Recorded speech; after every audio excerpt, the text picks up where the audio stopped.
The massive ship appeared without warning on a quiet Tuesday morning. It materialized just beyond Earth's moon, its metallic surface gleaming under the distant sunlight. The vessel was larger than anything humans had ever built, stretching nearly 10 kilometers from end to end. Earth's military forces went into immediate high alert. Nuclear weapons were armed, fighter jets scrambled, and space stations evacuated. But none of these preparations would matter against what was coming. The first transmission reached every digital device on Earth simultaneously. "We are the Galactic Empire." The message declared in perfect English, "Your planet has been noted as a developing civilization. Prepare for diplomatic contact." Inside the United Nations Security Council chamber in New York, world leaders gathered in an emergency session. Captain Tom Walker of the Earth Defense Force stood at attention behind General Roberts, watching the proceedings with growing concern. His hand rested on his holstered pistol, a futile gesture against beings who could cross interstellar space. "They're entering Earth's atmosphere," someone announced. The room fell silent. The Imperial ship that descended was smaller but no less impressive. It landed with impossible grace on the UN headquarters lawn, its silver surface unmarred by the heat of re-entry. When the door opened, the aliens looked surprisingly humanoid, but their advanced technology was evident in every aspect of their appearance. Ambassador Marcus, as he called himself, strode into the Security Council chamber like he owned it. His translator device converted his words into multiple Earth languages simultaneously. "We represent a coalition of 300 spacefaring species," he announced without preamble. "Your world has been classified as Category D, primitive pre-FTL civilization." Captain Walker watched the alien's face carefully. Despite his humanoid appearance, there was something deeply unsettling about the way he smiled, like a predator sizing up its prey. "Earth requires protection," Marcus continued. "Pirates, slavers, and hostile empires roam the galaxy. For a mere 40% of your planet's resource production, we will provide this protection." The Chinese representative stood up first. 40%? That's outrageous. We cannot." Marcus waved his hand, and the man's voice simply stopped working. "This is not a negotiation," the ambassador said coldly. "We've observed your civilization. You haven't even mastered faster-than-light travel. Your most advanced rockets would take years to reach your nearest stellar neighbor. You have no position to bargain." He pulled out a small device and projected a hologram of Earth. "We've already mapped your resources, your mineral deposits, your energy production capabilities." The hologram zoomed in on various locations. "Primitive as you are, you can still be useful to the Empire." The American president stood up slowly. "And if we refuse?" Marcus smiled that predatory smile again. "Then we will take 60% instead, and you won't enjoy the process." He gestured, and suddenly images of planetary devastation filled the room. Worlds turned to ash, civilizations reduced to ruins. These primitives also thought they could resist. Captain Walker's knuckles turned white as he gripped his pistol tighter. But General Roberts placed a calming hand on his shoulder. Now wasn't the time for futile gestures of defiance. "You have 24 hours to accept our terms," Marcus announced. "I suggest you use them wisely." He turned and walked out, leaving Earth's leaders in stunned silence. As the Security Council erupted into panicked discussions, Walker slipped out of the room. He had a secure call to make. Deep beneath the Rocky Mountains, Project Tachyon was humanity's best-kept secret, and now their only hope. The Empire had made one critical mistake. They had assumed humans were primitive simply because they hadn't seen all of humanity's cards. Walker smiled grimly as he input the secure code on his phone. The Empire would learn soon enough that underestimating humanity was a dangerous mistake. They weren't the first to do so, and they would regret it just like all the others. 3 kilometers beneath the Rocky Mountains, Dr. James Miller stood before a window of thick reinforced glass. Behind it, a small silver sphere floated in a carefully controlled chamber. Blue energy crackled around the object as sensors recorded every detail of the experiment. Test number 2157 is ready, her assistant Mark reported, checking the readings on his tablet. Tachyon particle stability at 98%. The secret facility hummed with activity.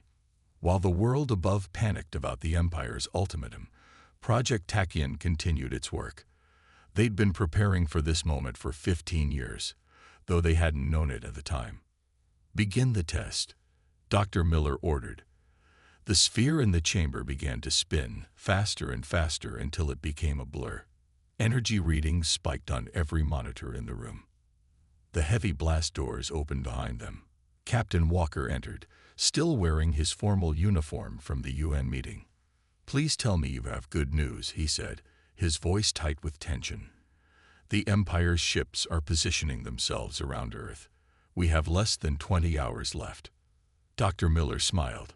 "Watch this." She pressed a button on the control panel. The spinning sphere vanished with a flash of blue light.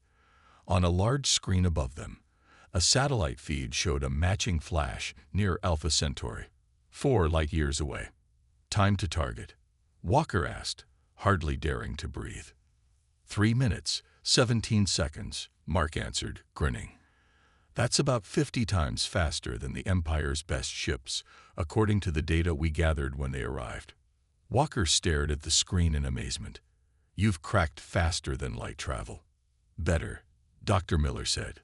"We've mastered tachyon physics. These particles naturally travel faster than light. The Empire uses crude hyperdrive technology, brute force methods to bend space.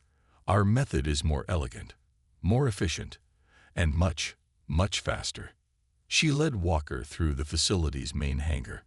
Here, 3 prototype ships sat in various stages of completion. They were small compared to Imperial vessels, but sleek and deadly looking.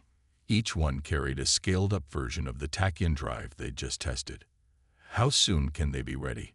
Walker asked, running his hand along one ship's smooth hull. "The first one can launch in 12 hours. The others will take another day each."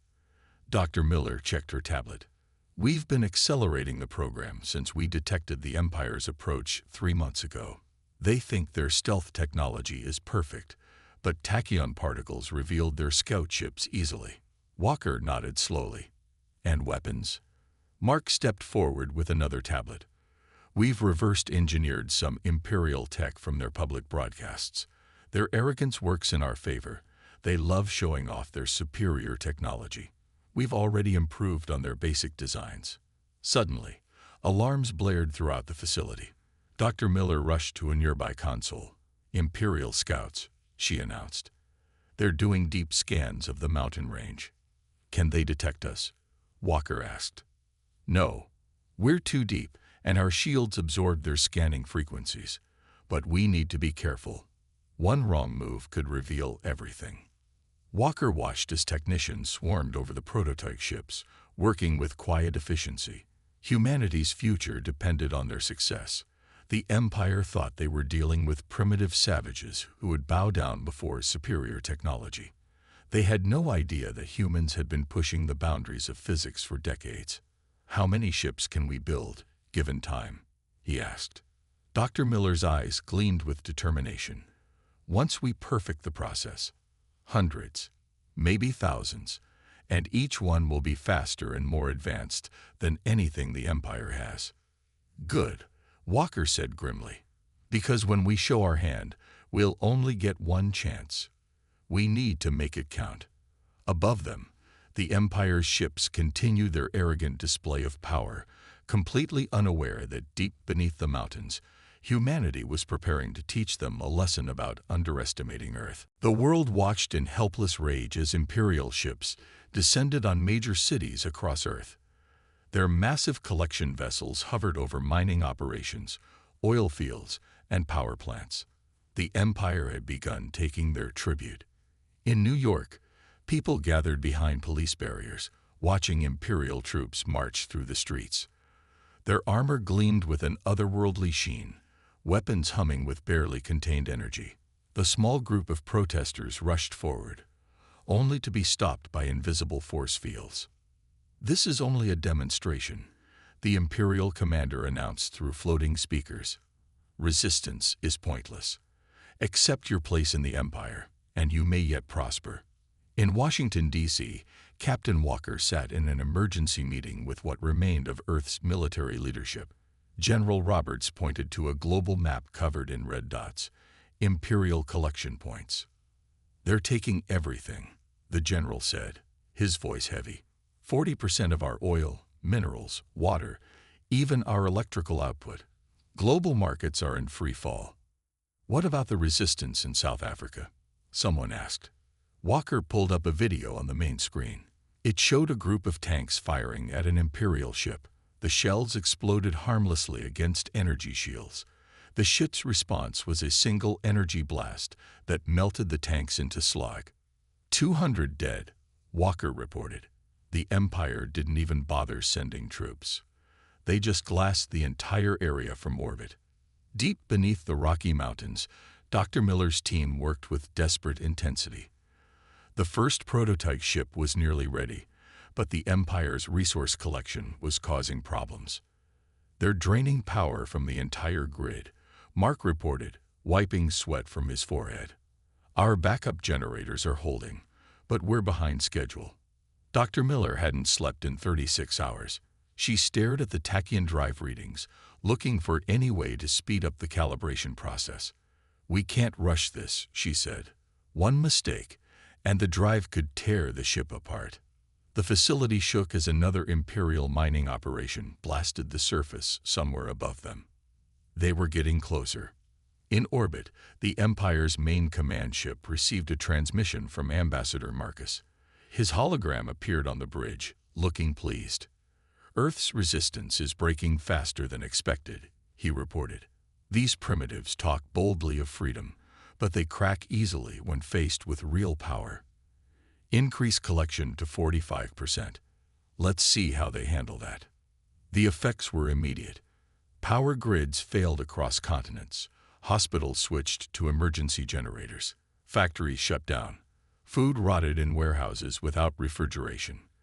The Empire watched with cold amusement as humanity struggled, but they didn't see everything. In secret facilities across the globe, other projects were coming online. An underground base in Antarctica was assembling weapons using stolen Imperial technology. A hidden shipyard in the Sahara Desert was building more Tachyon ships, using plans transmitted from Dr. Miller's team. Captain Walker stood in the Rocky Mountain facility's hangar, watching as technicians made final adjustments to the first prototype ship. They'd named it Hope's Dawn. "How much longer?" he asked Dr. Miller. She checked her instruments. 6 hours for final calibration. "But Walker, there's something else you need to see."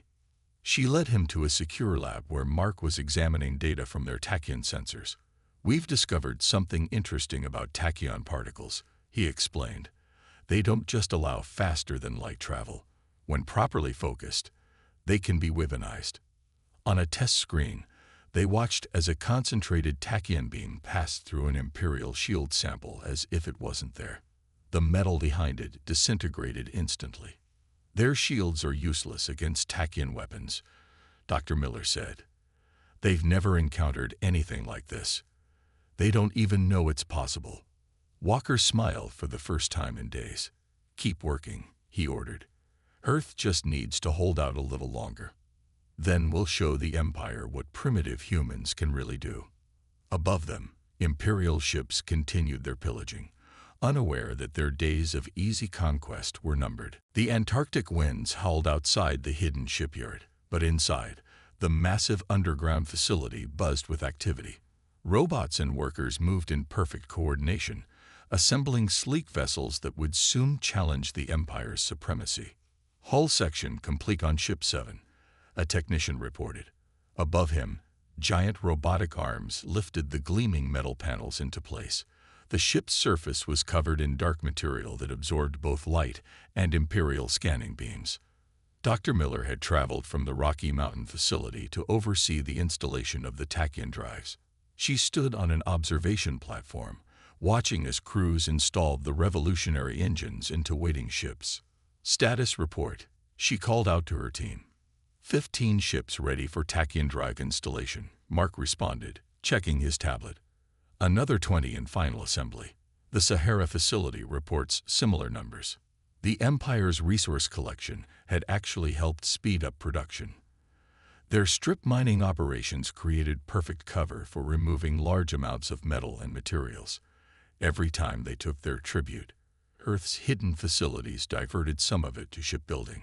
Captain Walker entered the facility, frost still melting from his coat. He'd been coordinating between the various secret bases, preparing for humanity's response. The Empire's getting suspicious, he announced to Dr. Miller. Their scans are becoming more thorough. We've had 3 close calls at the Sahara facility in the past day. Dr. Miller nodded. Then we need to work faster. Come see this. She led him to a sealed chamber where a new type of ship was under construction. Unlike the others, this one was smaller, built for speed and stealth. Our first dedicated fighter, she explained. The smaller Tachyon drive gives it maneuverability that nothing in the Empire's fleet can match. 1 second it's here. The next it's attacking from a completely different direction. Walker watched as technicians installed weapons pods along the fighter's wings. How many pilots do we have ready? 200, Dr. Miller replied. They've been training in virtual reality simulators for months. The Empire's arrogance helps us again. They'd broadcast so many details about their ships that we've created perfect combat scenarios. In another section of the facility, those pilots were running drills in simulator pods. The machines hummed as they put the men and women through complex battle scenarios.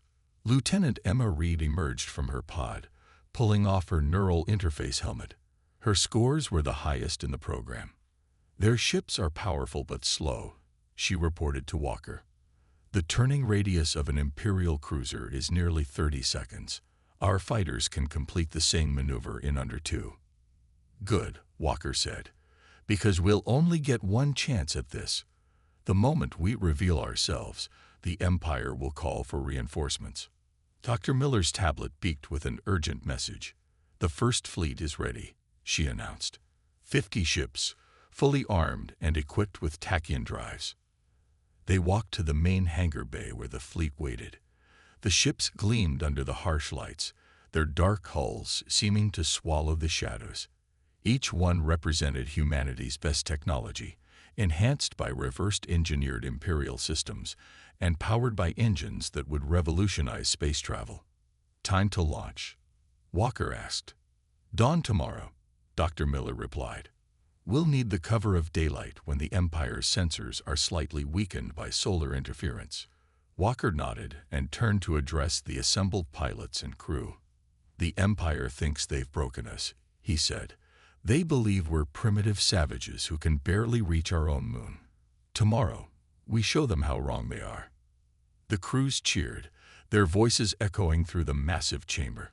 Above them, through kilometers of ice and rock, Imperial ships continued their patrols, completely unaware that Earth's revenge was about to begin. In less than 24 hours, humanity would reveal its true power. The Empire was about to learn a harsh lesson about underestimating their primitive subjects. Dawn broke over the Pacific Ocean. Imperial collection ships hovered above their usual positions, beginning another day of resource extraction. In orbit, the massive command vessel maintained its watch over Earth, its sensors sweeping the planet's surface in regular patterns.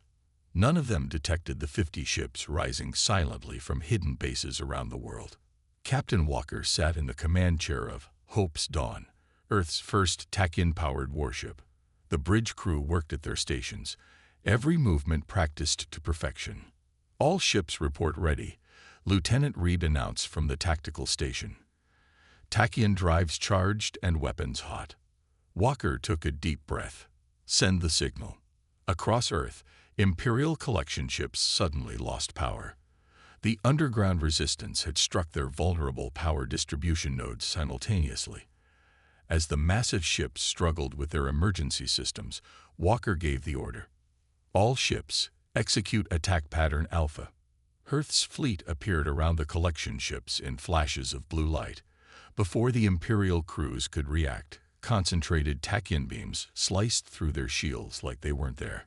50 ships that had dominated Earth's skies fell from orbit, their hulls carved into pieces. First wave successful, Reed reported. No casualties on our side. Imperial command ship is powering up weapons.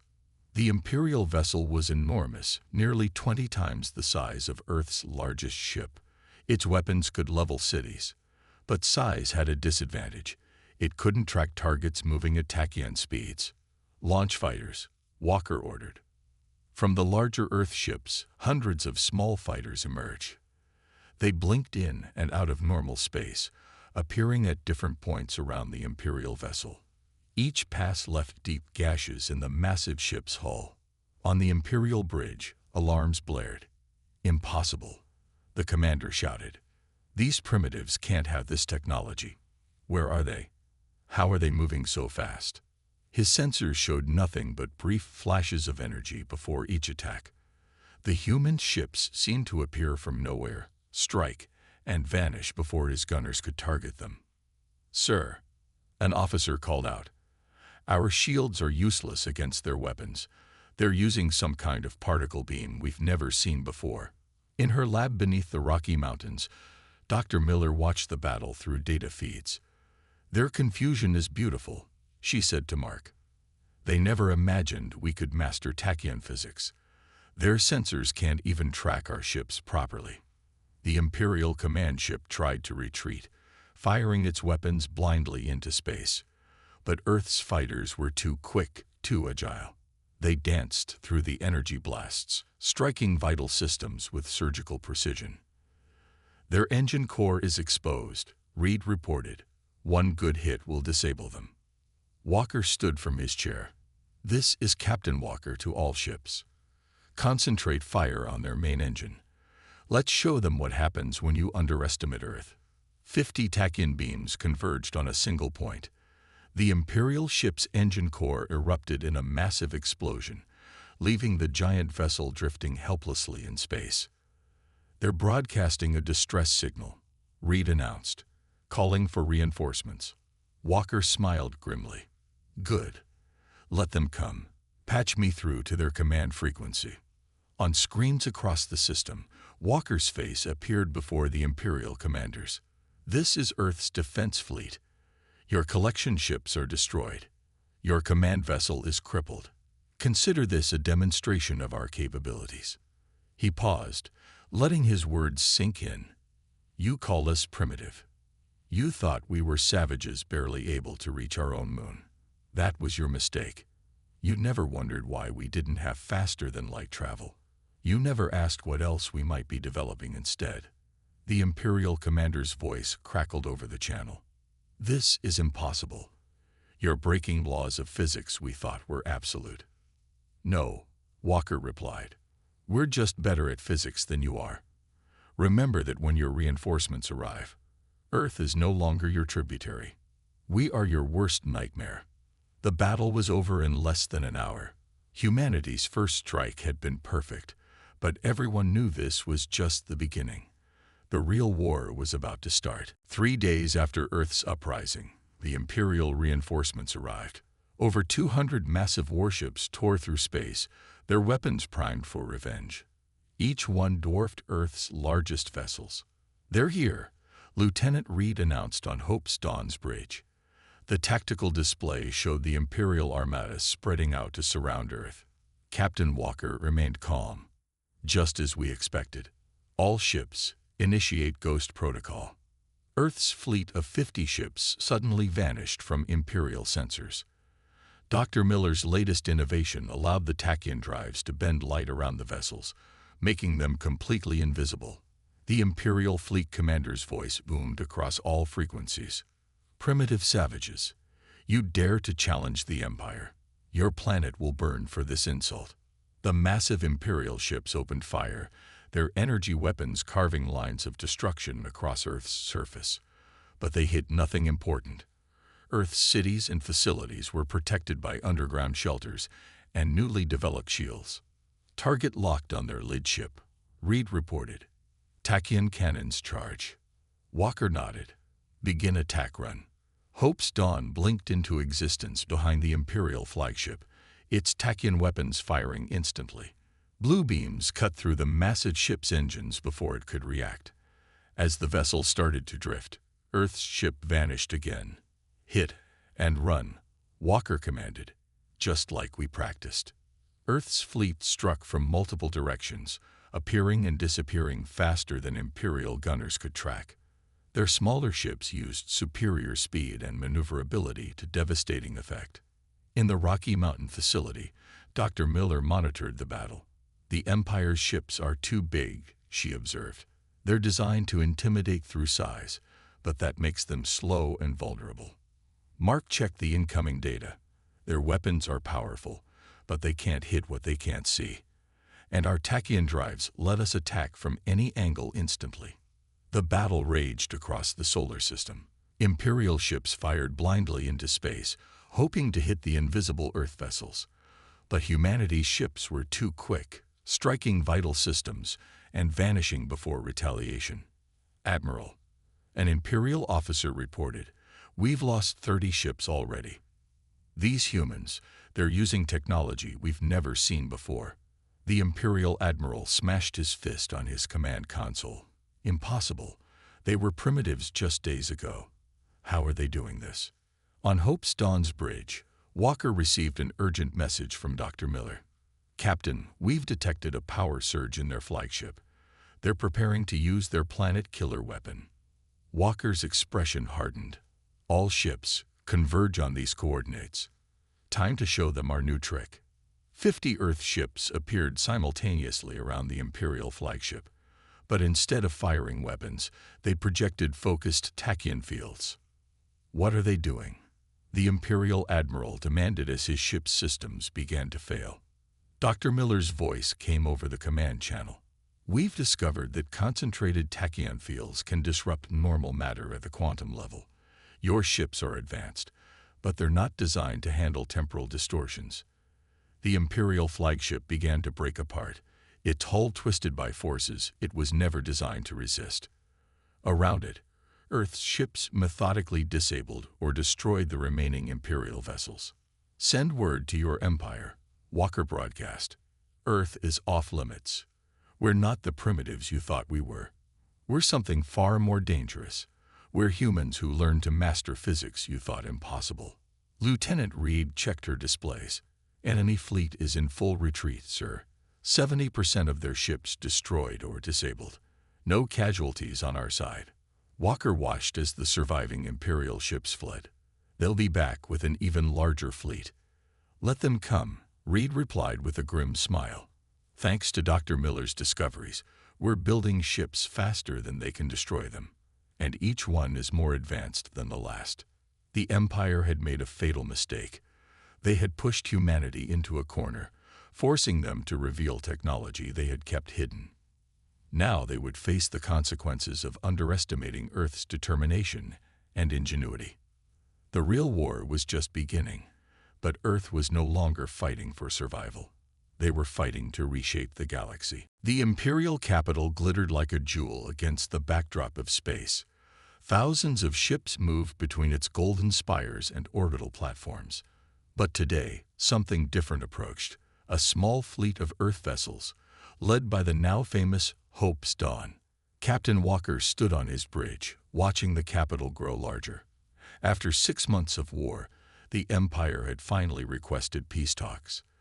Their fleets had been shattered, their best technology rendered obsolete by Earth's Tachyon innovations. "They're scanning us," Lieutenant Reed reported from her station. "Probably still trying to figure out how our ships work." Walker smiled. "Let them scan. They won't understand Tachyon physics without centuries of research." The Earth fleet came to a stop near the capital's main space dock. Imperial ships kept their distance, having learned harsh lessons about getting too close to human vessels. The Empire had lost over 1,000 ships trying to subjugate Earth. They hadn't managed to destroy even one human vessel. Dr. Miller stood beside Walker, her presence required for the negotiations. "Their scientists must be going crazy," she said. "We've rewritten their understanding of physics. The imperial palace was designed to intimidate visitors. Its ceiling reached hundreds of meters high, and massive columns of exotic materials pulsed with energy. But the human delegation walked through it calmly, unimpressed. The Imperial Council waited on elevated thrones. Ambassador Marcus sat among them, his earlier smugness replaced by careful neutrality. The Empire's ruler, High Commander Vale, spoke first. "Earth has proven more capable than our initial assessment suggested," he said carefully. "We are prepared to discuss terms." Walker stepped forward. "The terms are simple. Earth is recognized as a fully independent power. All tribute demands are canceled. And we want compensation for the resources you stole." "Compensation?" Marcus sputtered. "After the damage you've caused to our fleets." Dr. Miller activated a hologram showing the Tachyon dry schematics. "We're prepared to share some of our technology," she said. "Not the advanced military applications, but enough to revolutionize civilian transport across the galaxy." The council members leaned forward, their eyes fixed on the hologram. The Empire's fastest ships took weeks to cross distances that Earth vessels could cover in hours. "And if we refuse?" High Commander Vale asked. Walker pressed a button on his wrist device. Outside the palace windows, Earth's fleet flickered into visibility for a moment before vanishing again. The message was clear. They could strike anywhere, anytime. "We don't want war," Walker said. "Humanity prefers peace, but we will never again accept being called primitive or being treated as inferior." The council chambers fell silent. Finally, Vale nodded. "Your terms are acceptable. Earth will be recognized as a sovereign power, equal in status to the Empire itself." As the formal treaty was prepared, Dr. Miller shared another discovery with the Imperial scientists. "Tachyon particles exist everywhere in space," she explained. "Your people just never learned to detect or use them. Perhaps together we can explore their properties further."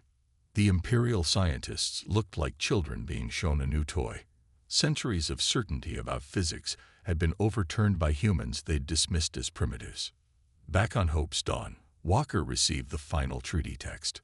Earth would not only gain its freedom, but would become a major power in galactic politics. Their technology was already changing the balance of power throughout known space. "Message from Earth Command," Reed announced. "The first civilian Tachyon ships are ready for production. We'll be able to start regular transport services to other worlds within months." Walker looked out at the Imperial capital. Just months ago, they had threatened to burn Earth. Now they were eager trading partners, desperate to learn humanity's secrets. "Prepare for return jump," he ordered. "Let's go home."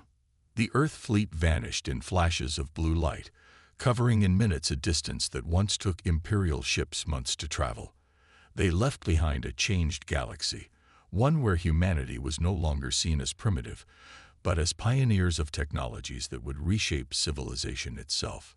The Empire had learned its lesson. Never again would they judge a species by their apparent level of technology, because somewhere, on some quiet planet, another civilization might be making breakthroughs that would change everything.